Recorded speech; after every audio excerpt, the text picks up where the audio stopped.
Right. So congratulations, you made it to class number 5, I think, of discovering Buddhism. See what we can discover. I was going to ask you before what's going on? That this is sort of we've done the life of the Buddha, and that's a very good and inspiring thing to know about. But as you dig into, well, so how do you actually do this Buddhism? To me, it's not like, learning a series of steps or a set of concepts. It's something, and I'll just, as long as you're nodding, I'll figure let's talk about this. Yeah. I'm encourage you to keep going. Yes, so we live the life, but we're not going to live his life, right? Right, that's right. Well, there's some other things to say about that too. As to you can pick your level of Buddhism. It's very good for that. You can be a a total Buddhist, which I guess a total Buddhist would actually be in a monastery. So I guess I'm not a total Buddhist yet, but if my life situation was different, I might be in a monastery by now. So, you can just dive in head first and kind of say, I'm doing the whole, shebang, the whole program, going for a complete transformation or whatever. And that's all well and good. But you can also, a lot of people, Buddhism is sort of a set of tools that helps them to live their life better. They do some meditation and they learn how to have, a little bit of calm spaciousness and not just immediately go off the handle at things. And, they look at the other teachings about, the moral teachings and the philosophical teachings. And it's just kind of a way to approach life. And that's where a lot of people are at. And that's very good, And so, and of course, a lot of people, they might do things at EBS and they might have another church that they're attending, and Buddhism is just kind of part of their spiritual walk. It's totally good. I'm not a purist. I very much believe in keeping things kind of messy, really, when it comes down to it.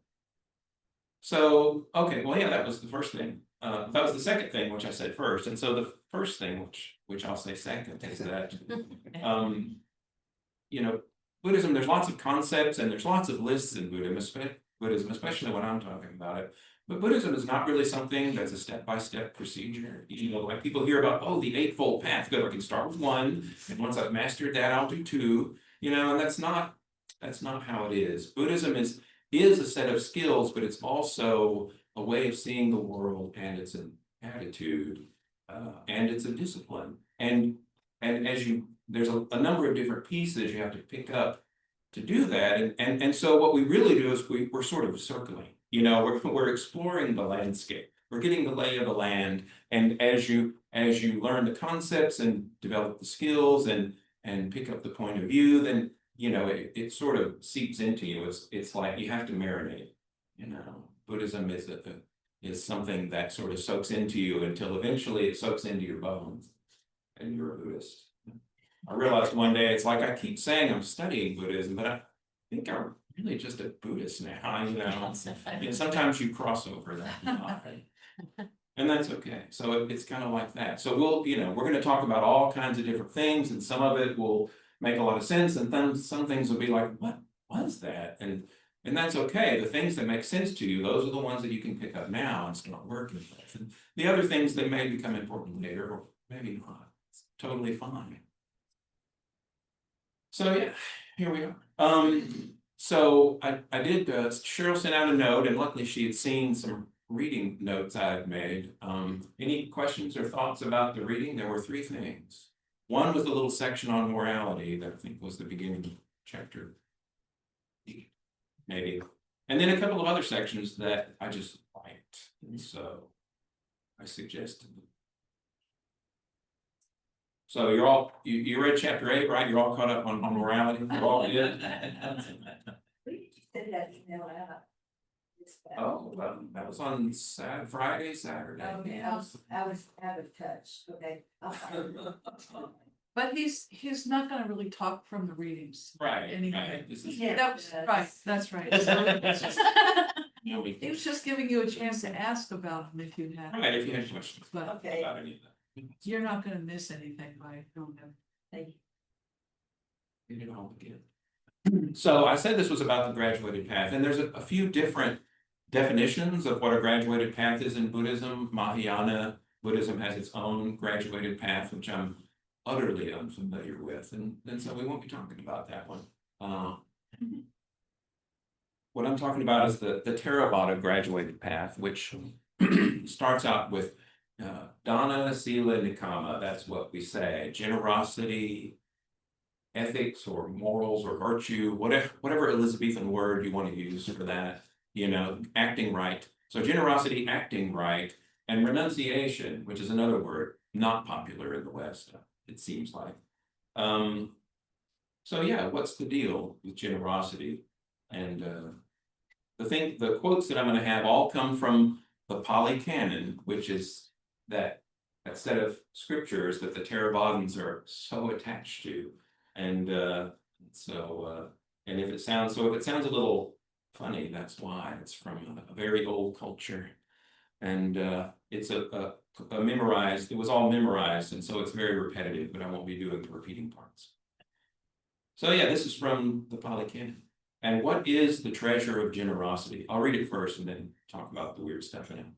What is the treasure of generosity? There is a case of a disciple of the noble ones. That's us. One is admired by good people. So he's talking about the benefit. This is the Buddha talking about the benefits of generosity. And I love that he starts out, if you're generous, people will admire you. I mean, does that sound like a very spiritual reason to be generous, right? Like, look at me, here's the widow, here's be impressed, people. But yeah, I mean, not that you want to be a hypocrite. The Buddha didn't like hypocrites any more than Jesus did, I assure you. It's very terrible things to say about people who are just performing. But the fact of the matter is, that if you do good deeds and people know about it, it's like, oh, pretty good guy, it's all right.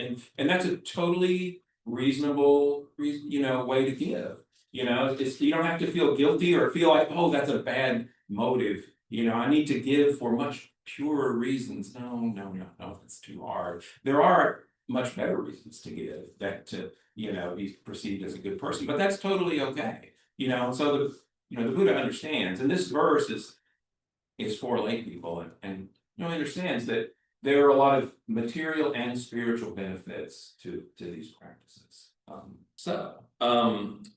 So yeah, you're admired by good people. So if people that you consider wise think that you're doing okay, that this is an important sort of checkpoint for Buddhists. Find good people that you respect. If see what they're doing, see if they're getting along with what you're doing. This is important. So one's good name is spread about, so reputation. One does not stray from the rightful duties of the householder. That's what we are. We're all householders as opposed to monastics. So if you're giving generously, you're doing part of your duties as expected. And with the breakup of the body at death, so the Pali Canon never just says die. So the breakup of the body, what is it talking about? It never misses a chance to reinforce this idea that everything is made of everything. Everything is composite parts, including us.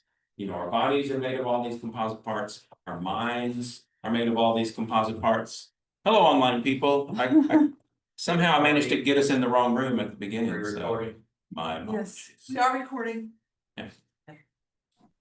So we're talking about the rewards of generosity. So with the breakup of the body at death, when your little put together self finally falls apart into its individual pieces, one reappears in a good destination. That's very good to see. Anna Cox, Nathan, Deborah Higgins. Okay, thank you.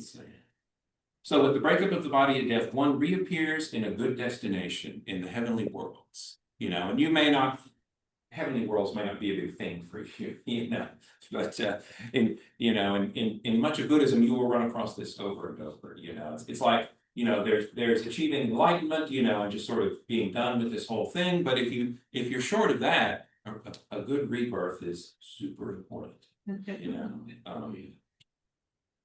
You don't want to go to the bad place, right? You want to go to the good place, well, not like the show, not just terribly, but anyway.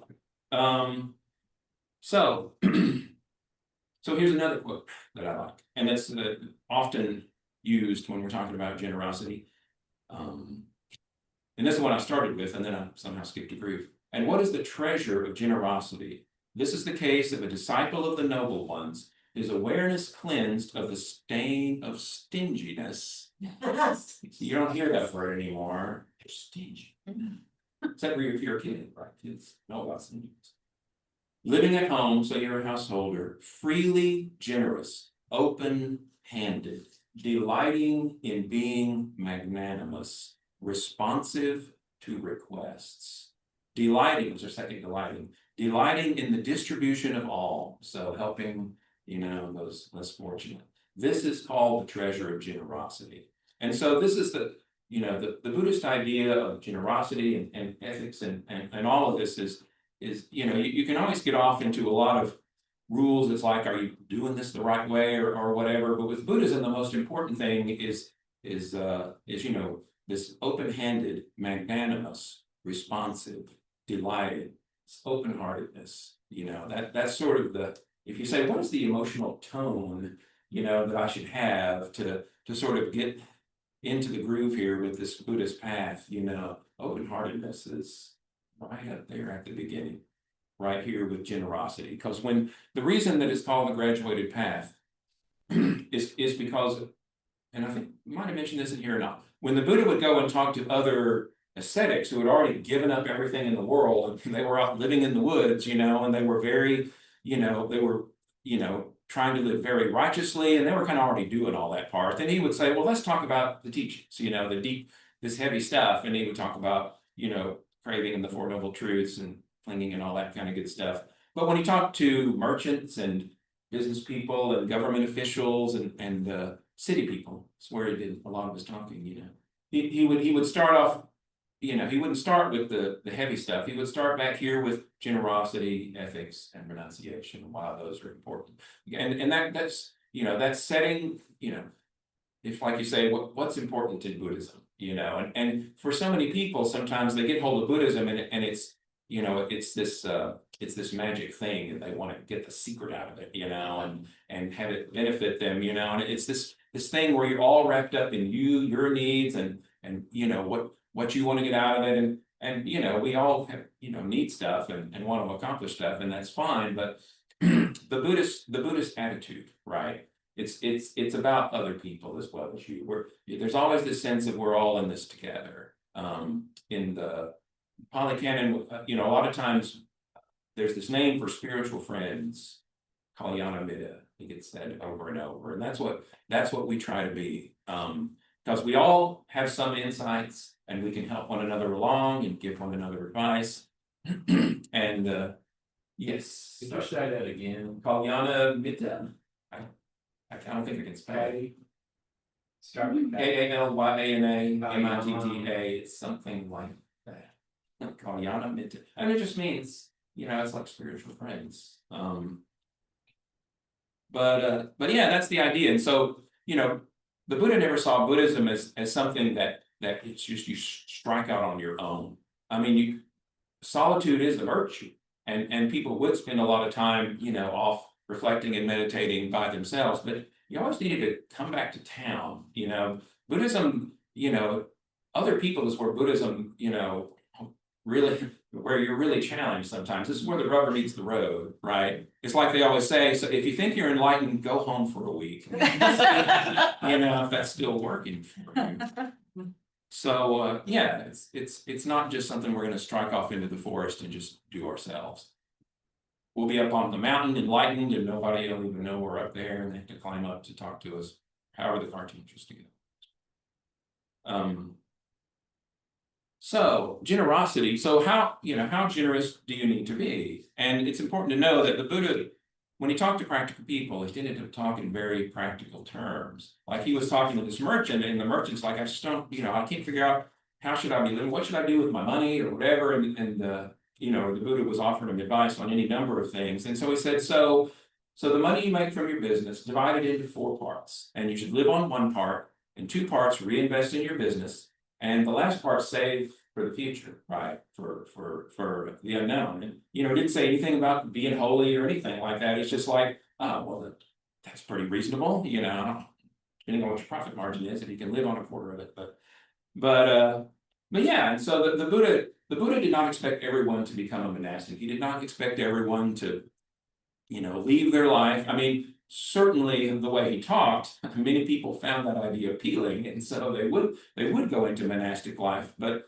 that's not a requirement or an expectation to, he expected, the townspeople that he talked to were going to stay in town.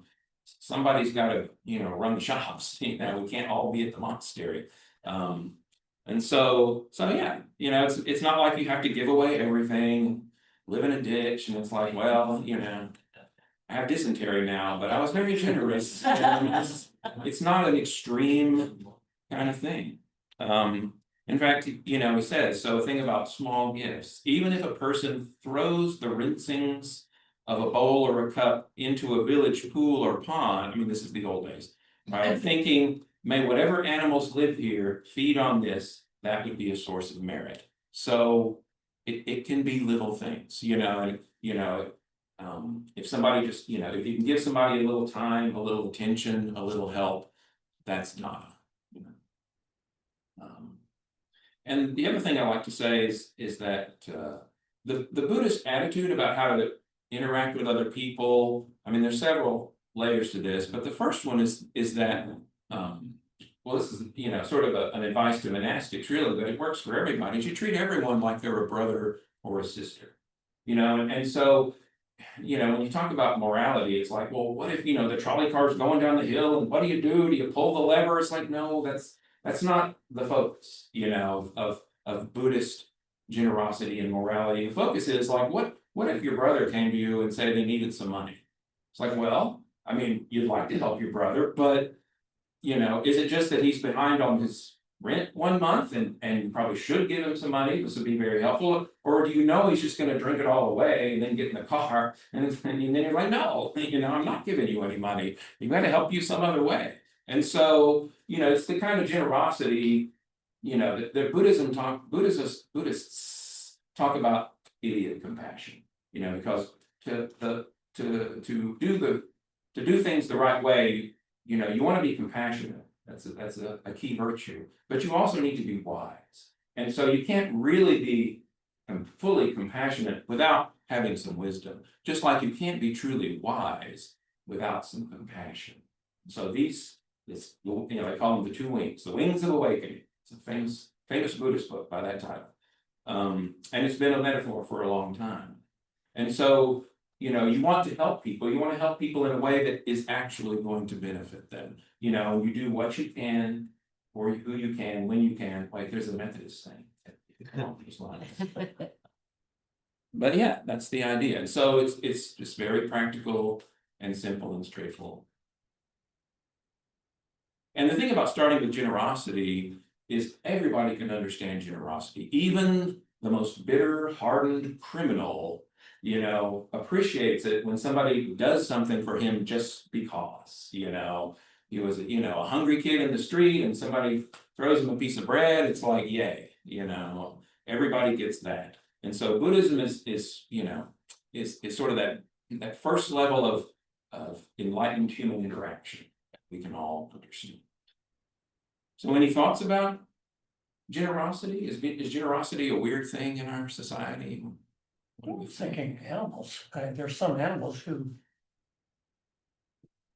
appreciate generosity, Oh, be reciprocal. that act in other creatures' Yeah. interests. I mean, not just humans. It's like apes and elephants, and those things have been known to repay kindnesses.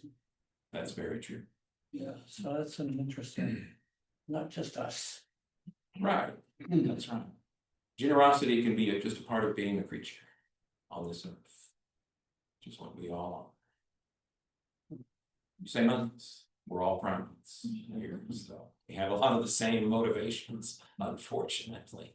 But yeah, absolutely.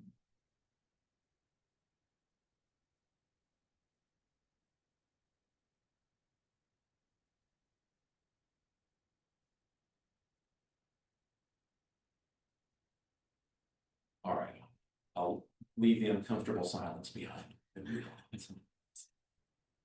So generosity, it's a good thing.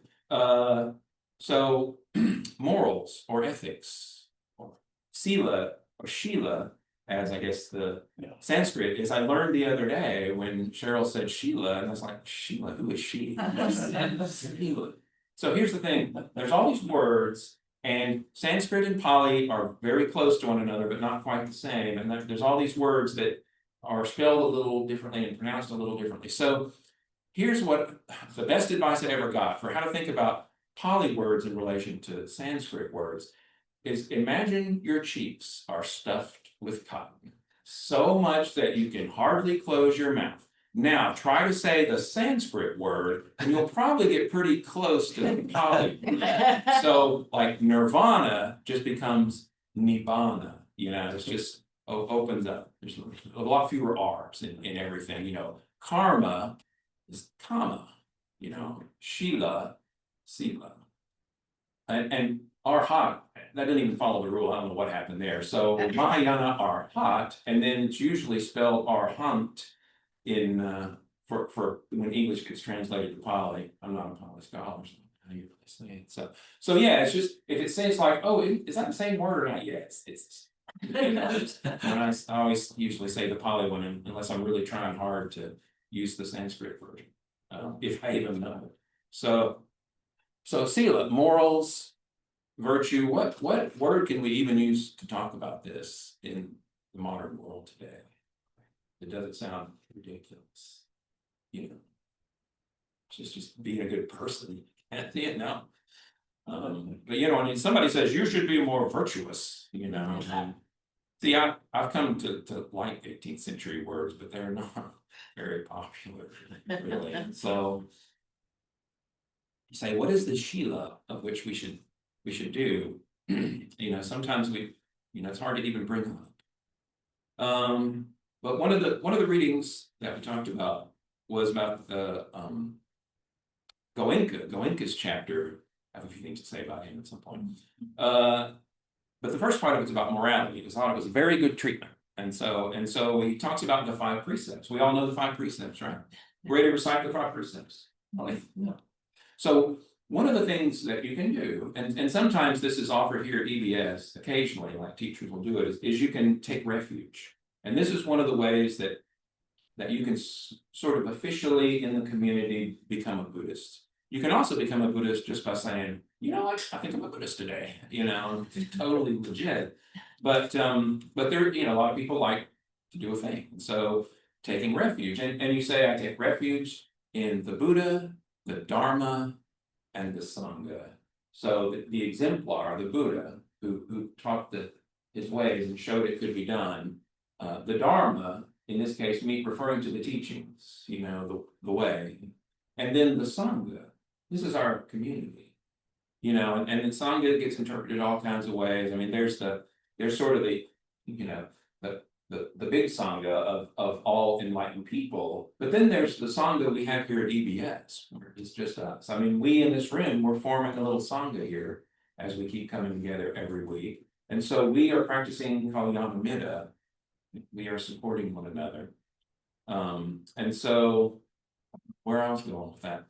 But yeah, so you can have these little community rituals where a teacher might offer refuge. And so I was going with that. The Buddha, the Dharma, the Sangha, I was explaining Sangha, right. And then usually the next thing that happens, at least if it's a Theravada-ish, and Mahayana may be the same, I think it is you'll take the precepts, or you will, and here's the way it's sometimes put in English. I undertake the training precept to abstain from harming living beings, right? I undertake the training precept to abstain from taking what is not given. I undertake the training precept to abstain from sexual misconduct, to abstain from false speech, to abstain from alcoholic drink or drugs that are an opportunity for heedlessness, another very popular Buddhist heedlessness. So what do you think about that list? It's kind of the Buddhist 10 commandments, except there's not really a deity who's gonna, get you. It's just from the Buddhist point of view, by following the precepts, for one thing, you're improving your karma, right? And karma is the topic of an upcoming talk. The way Buddhism thinks of the precepts is they're really just another form of generosity. So if you are, if you are following the precepts, if you are, trying to be fair and good and kind and honest and not harm anyone, then the people around you, well, I'll just say, there's a famous bit in the Pali Canon where he's talking about 8 beneficial things, and the first 3 are those Buddha Dharma Sangha that we were talking about, and the other 5 are the 5 precepts, and this is the way it talks about all of them. I'll do the first one, which is number 4 on the list. So this is the case where a disciple of the noble ones, that's us, and I lost my place.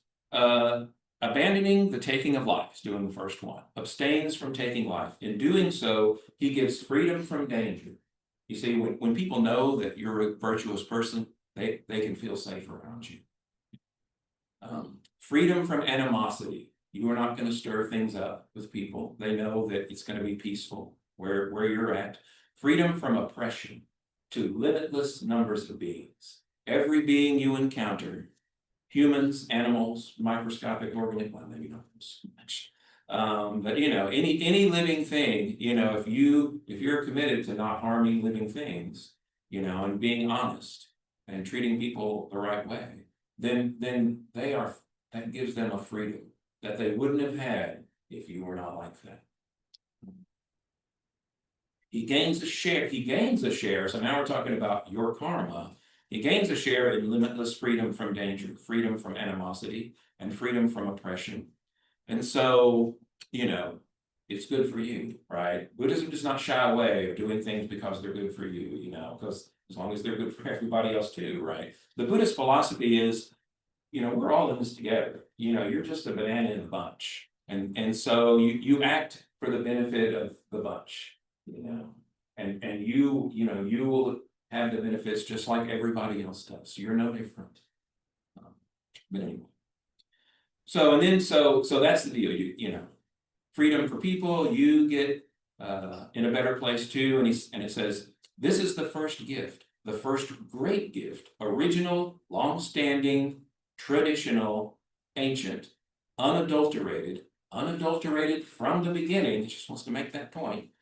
That is not open to suspicion, that will never be open to suspicion, and is unfaulted by knowledgeable contemplatives and Brahmins. There's those wise people. They if you are acting in accord with the precepts, they will not find any fault with you because they know that's the way to be, right?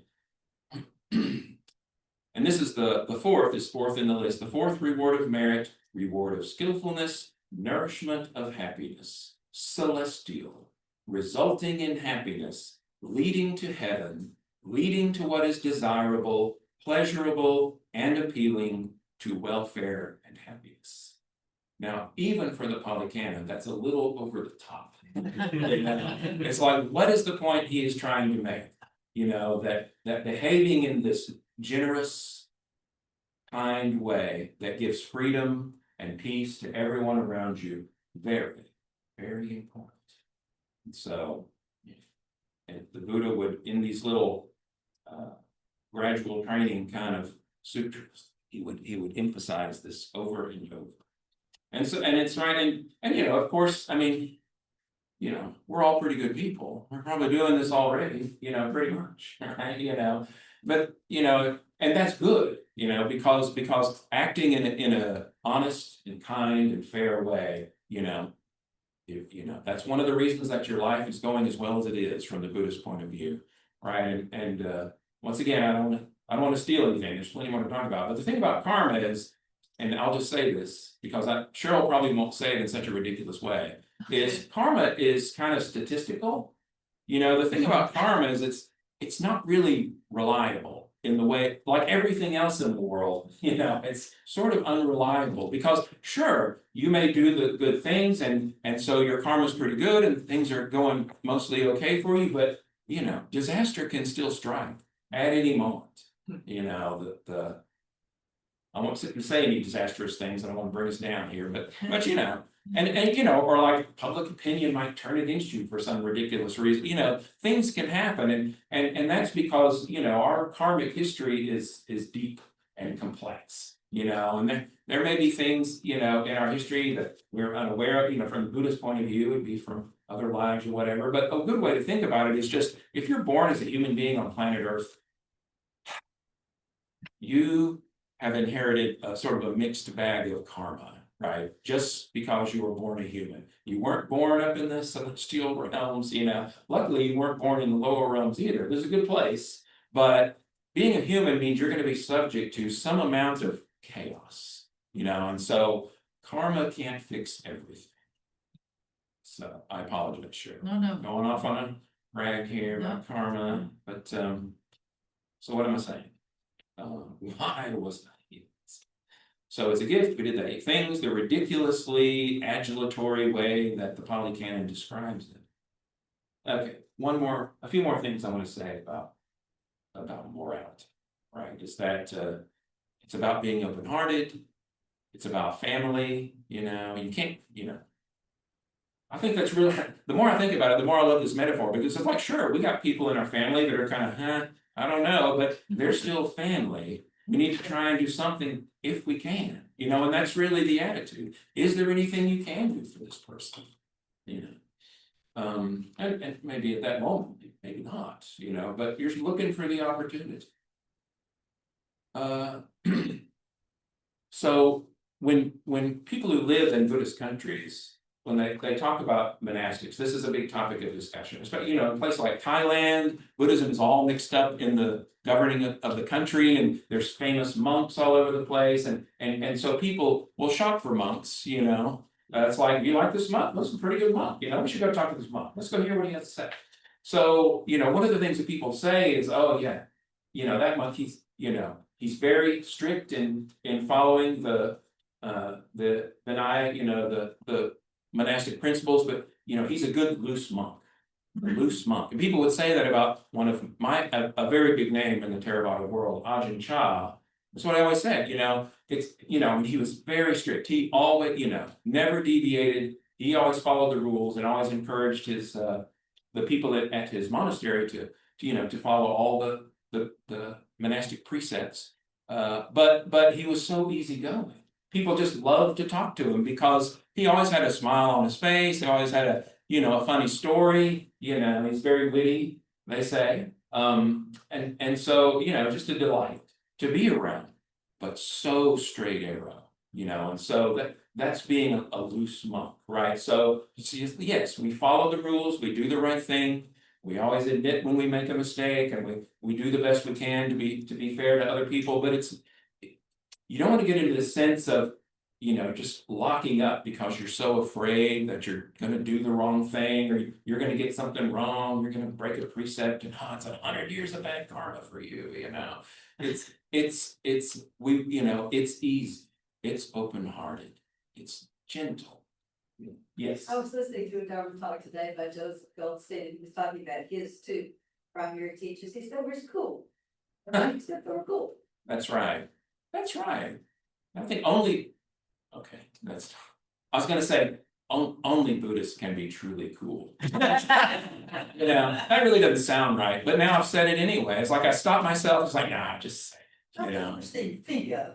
Right, that's right. Because, you know, what is it that we like? Now, there's things we don't like about cool people, right? Is if you're indifferent to other people's suffering, that ain't so cool. You know, but sometimes that's the way cool people are perceived. But the thing that we like about cool people is, you know, whatever's going on, they somehow manage to just kind of float through. You know, and it's like, sure, you know, they should help people, and you should pitch in and do the right thing. But you know, they somehow manage to stay spacious. You know, they're able to not get caught in the nuts and bolts and pain of the current situation. You know, to me, a cool person is like, this is tough, but we're gonna get through it, right? You know, or I can't speak like Spicoli does, you know, but right. So, but yeah, anyway, totally sent me off on this ridiculous tag, I really appreciate that. Because there's no way I would have said that otherwise. So loose month, now. And the other thing that strikes me is that a lot of times people think there's a trade-off between being good and being happy. Right? It's like, well, I mean, if you're good, then you have to like tamp down on all those things that you want to do. And so it's kind of like, yes, I'm being good, ma'am. You know, and you know, people have this sort of, you know, in school under the pressure of the ruler on your hand or whatever. Okay, I didn't go to Catholic school, but it's a good metaphor though. You know, and so this idea that you know, there's a trade-off between being good and being happy. If you're going to be good, your happiness can only get so high, you know, because you're too busy following all the rules. You're not a loose monk, you know. You know, or and conversely, like if you're going to just really cut loose and be happy, then you know, you may be doing something morally ambiguous. This is a cultural notion, right? That there's a trade-off. But I mean, Buddhism doesn't see a trade-off at all. In Buddhism, the only way to be truly happy is to be truly good. And I would say the only way to be truly good is to have that sense of happiness, that open-heartedness, that, you know, it's hard to act spontaneously in the right direction if you're not coming from that place that's sort of clear and brightly lit, you know, and warm. That's how good this works. It works for joy, ultimately. So that last part was just sort of Doug Holmes' Dharma, I suppose. But, you know, it's kind of how I think about it. So, what do we think about it? What do we call it? What do we think about virtue, morality, rules? Ethics, but you know, I was gonna say that so much of it is about intentionality in the Right, real world. always. And, you know, there's Lejeune people, you know, really make a Yes. big effort not to step on insects and Right, like and so forth, and or you can't really go through the world without actually killing a little one, squashing something else. like I And said, if you're born on the earth, your karma's mixed right And- off the bat. well, the karma part of it, and I guess we'll have a much But yeah, you broader can't help but discussion. bump into But things. karma would happen for your own intention as opposed to the Right, actual that is damage. actually taking you off your path you were going on here. Right, so as we Right. walk through the world, things happen, we don't even know what's That's down right. there on the ground. There's accidents. Right, You but make accidents. But our intent is not to harm anything. So, so in a way, it's like, that's how I kind of had to really look at precepts. It's not like God is telling you, don't do that, and then you work that premise. But it's more like, if you voluntarily find yourself doing that, you've actually kind of affected the way that you've looked at the world, which will incur cause and effect in what happens to you in the future, as opposed to some bank account or, you know, karma account that's gonna have to come pay due at some unexpected time. You know, that it's just going to affect the way that you view the world Right, if you're unwise. right, I mean, because otherwise it really does look like a list of rules. right, right, and But I there's- like what you're saying. no, jump in anytime. Oh, and you can argue with me too. You can say, you know, Doug, I just don't think Buddhism's life. I would actually love that. I got a question for you that I've been struggling with. Fire ants. Right, That's right. The bug man. Yeah, roaches, wasps, well, we're not gonna harm squirrels. But you've seen, But I mean, unless you've seen some. you can track and relocate a squirrel, but you can't track and relocate a fire ant now. Right, that's exactly right. You know, how about rats or mice, if they, what about the precepts in that situation? I mean, is that the mixed bag of karma that you're talking about? Sometimes you just gotta use common sense, cause to me,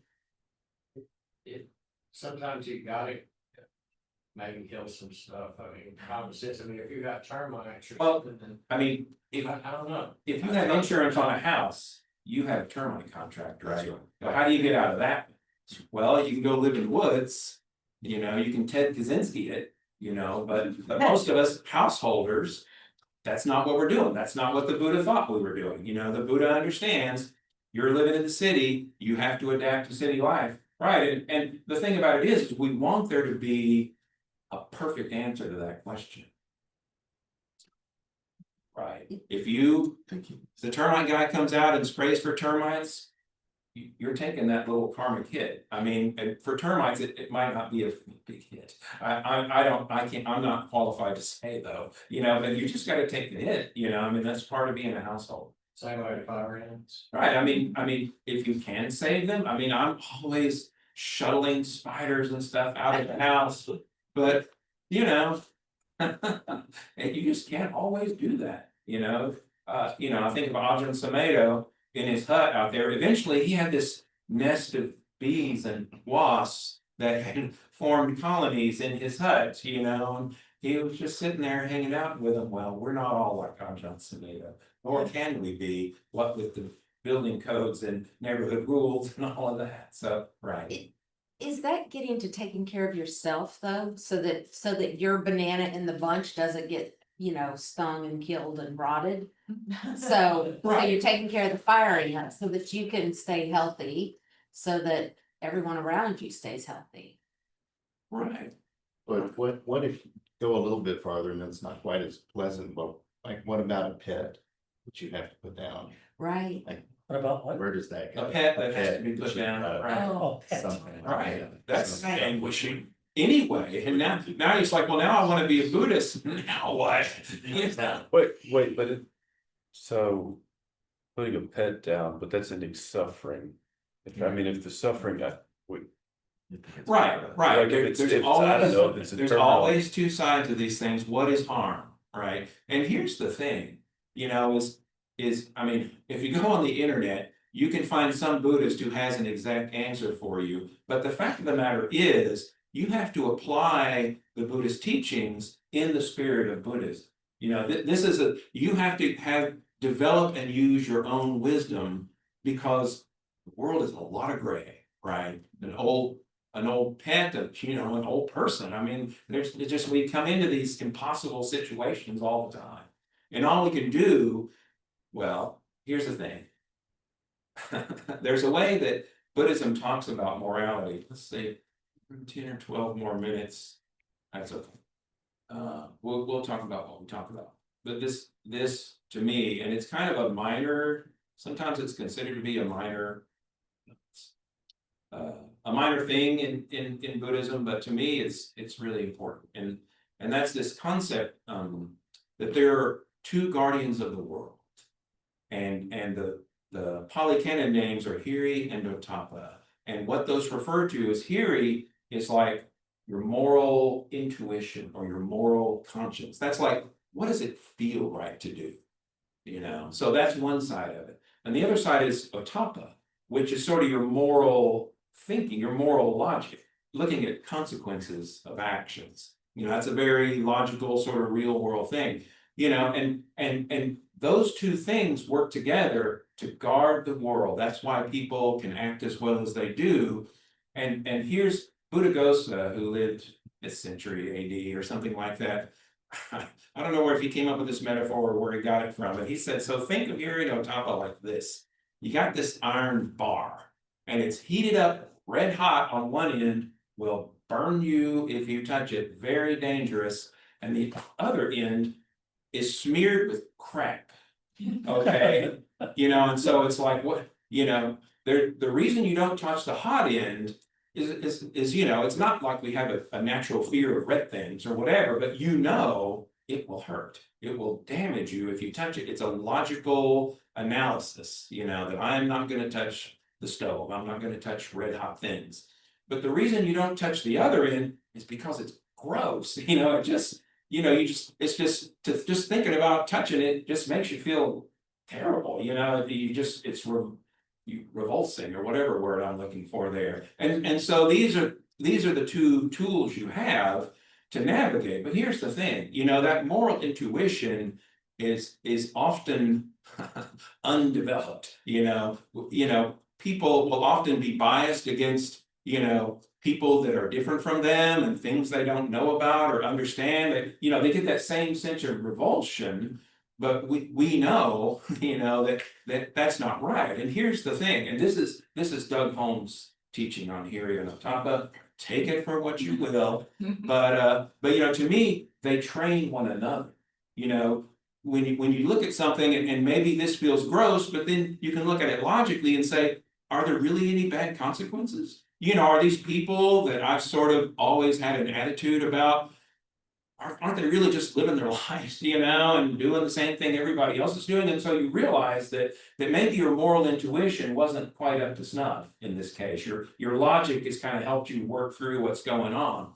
And vice versa, you know, if you're just super logical about doing the right thing, this is where the trolley car problem comes in. You start coming up with all of these crazy edge cases, you know, and the thing about trying to be too logical about morality is it tends to make people become fanatical, right? Because they get so, it's like, I want this to have this perfect logical outcome and everything be in its place, and I'll do whatever it takes to make that happen, you know. And so they start thinking that the ends justify the means. This is a very typical mistake when you're just doing ethics logically.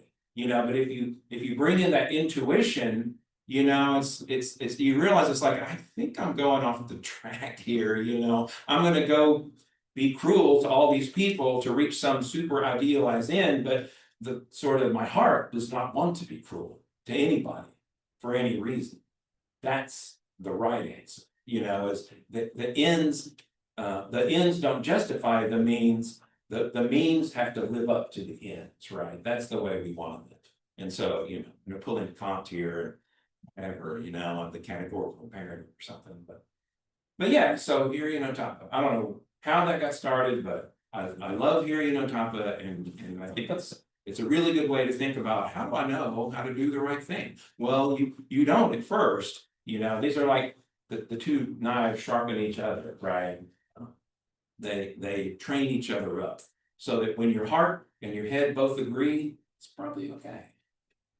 It feels like you could find yourself kind of on this karmic scoreboard trying to, well, I did this yesterday, so it's okay to do this today. Right? Yeah.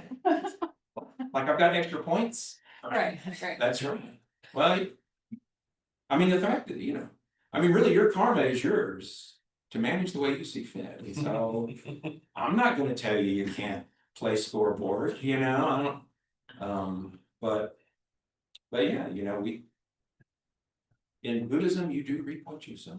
And so if you say, well, I'm gonna be a householder, I'm not going to the monastery, I'm gonna have the termite people come out so I can keep my insurance, it's like, that's your decision, you know.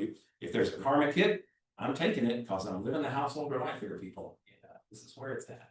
So yeah, there's no, and really the rule in Buddhism for almost everything that has to do with the world is Buddhism is not trying to make the world perfect or to live perfectly. In Buddhism, the standard is good enough. And it's really, the standard is this situation good enough to practice? You know, because, you know, we get into this thing which has nothing to do with any of this. Well, maybe it does. You know, people are like, you know, well, in Buddhism, you're not supposed to, you know, fight with anybody or contend with anybody, but you know, what about the guy who's coming after you, you know, with a knife? You know, what am I supposed to do? Just let him stab me, you know? And so, you know, there are some situations that are not good enough to practice, such as being chased by a maniacal ex-murderer. This is not, there are some people who probably could practice in that situation, but most of us could not. And so we need to take care of ourselves, right? You have to have compassion for yourself and at least get back with the bunch, right? You know, at least come up to living like everybody else does and not be in some terrible situation, you know. And so that's okay. You know, you want to live well enough and be in a good enough situation so that you can practice, so that you can take things as Dharma lessons and not just be running screaming, you know. And so it's okay to get out of dangerous situations totally okay. To even fight back against someone who's there, you have no other choice at that point, you know, and don't try and be lethal, you know, but you know, get away, you know, whatever you need to do, you know, he'll survive a smack in the face, that's okay, you know, get out of there, you know, so. You know, I mean, and now that we're truly off in Doug territory here now, right? You know, but that's the thing, is being a human being is so difficult. And you're always in these difficult situations. And you're always gonna end up doing things like, I wish I wish I was smart enough to have thought of some other way to handle it, but I did the thing and they got upset and then we had to work through all of that and I don't know how to do it any better. You know, it's like, well, if you're the Buddha, sure, maybe you are so wise, you know, that when the elephant comes charging at you, it just bows down because of your incredible spiritual quality, and you don't have to like knock it in the head to get it out of the way. But that ain't us. You know, we're not that wise. And so we make mistakes and people get upset and we screw things up. And that's being human, you know. One of my favorite teachers, Ajahn Amaro, he talks about this. He has a verb for it. That's humaning. This is what humaning is, where you're confused and the groups kind of figure it out and people are upset and they come back together and you finally do something, but it wasn't really as good as what you could have done. This is everything in life. This is all of human history. So we're not going to be perfect. Yes. Can we touch upon renunciation? Oh, sure, we can touch upon renunciation. Well, we were kind of heading off that direction. So I'll say a few words about renunciation. And you know, now we're getting into the deeper end of the pool, right? What's the deal with renunciation? And so the first thing I wanted to say is that Buddhism does not want you to be sad. You know, Buddhism wants you to be happy, you know, and so renunciation is not like, well, I've given everything up, so I'm a good Buddhist. Yay, you know. It's not about denying yourself and feeling impoverished. I mean, while you're working with things that are difficult for you that you're really attached to, you may feel somewhat impoverished, but the goal, you know, is to recognize the danger of things. To the way you renounce in Buddhism, ideally, is you realize that there's things you're doing that are just bad news, you know, and you were ignoring the dangers of them before because it felt so good and whatever, you know, you were getting something out of it. The idea with Buddhism is as we, you know, look at our intentions, as we get deeper into how our mind is really working and how things are turning out for us, we realize that there are some things, you know, the glittering baubles of the world. I gotta live in the right zip code, or I gotta have the right job, or I gotta meet the right person, or I gotta do this, and it just has to happen. I'm gonna force the world to work this way. You know, we realize that those things are not making us happy. You know, and so going after worldly treasures is you know, it's yay for a while, but then the next day you're like, oh, well, that was fun, but now what? And the thing I got has a crack in it, and so, you know, I need to start chasing the next thing, right? That's called the hedonic treadmill, right? There's a name for that. They're just one thing and then another. And so realizing that the world is just not what it was promised to be. It's not what you were told, you know, if you were told to go out and conquer the world and that'll make you happy. We discover that that is not quite right. So it's renouncing samsara. Yeah, well, you're renouncing the sort of the treasures of the world because there are better there is a better happiness for you. There are better treasures than the tawdry baubles of that this world has to offer. I mean, sure, we don't want to live in a ditch, we want to be okay, but the world will never satisfy your deepest craving. But there is something that will. That's an inner journey that you will make with your Sangha, your Kalyana Mitta, your Buddhist friends. But ultimately, those are treasures that you are going to find within yourself. That's where the good stuff is. So here's a fun little poem. Not even if it rained gold coins, would we have our fill of sensual pleasures. Stressful, they give little enjoyment. Knowing this, the wise one finds no delight, even in heavenly sensual pleasures. So like the harps are playing and it's all beautiful and gorgeous, but if it's a situation that depends on things around you, those harps aren't going to last, you know. So, you know, there's no beautiful experience, even heavenly beautiful experiences, that can really do the trick. Even in heavenly sensual pleasures, he does not delight in them. He is one who delights in the ending of craving.